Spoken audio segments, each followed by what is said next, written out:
અરે મહાદેવ મોજલા મિત્રો, તો ફાઇનલી હવે નીચે ઉતરવાનો રસ્તો આવી ગયો છે અને અહીંયા બધાને નવાઈ લાગે છે કે ઉપર સાયકલ કઈ રીતે લાવ્યા. બહુ જ મહેનત લાગી છે ઉપર લાવતા. ઉત્તરાખંડમાં જે યમનોત્રી ગંગોત્રી બાજુના જે પહાડ હતા એના કરતાં તો થોડા અરે નીચા છે, પણ ગરમી વધારે છે એના લીધે તમને થાક લાગે છે. પણ તો પણ કમ્પ્લીટ થઈ ગયું છે, આપણા દર્શન પણ થઈ ગયા છે પશુપતિનાથના. ફાઇનલી હવે આપણે પાછા ઇન્ડિયા બાજુ આવીએ છીએ, તો 2 દિવસમાં ઇન્ડિયા પહોંચી જઈશું.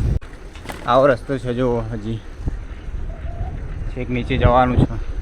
અહીંયા બ્રેક પણ કામ ના કરે એવું હોય છે.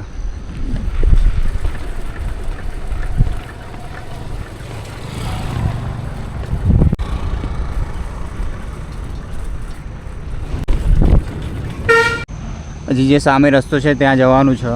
તો સામેથી વાદળા જાય છે જો, બધા આ બાજુ કેટલા મસ્ત લાગે છે. બાઈક ઉપર જશે, આવા જો કેટલો સીધો ટર્ન છે.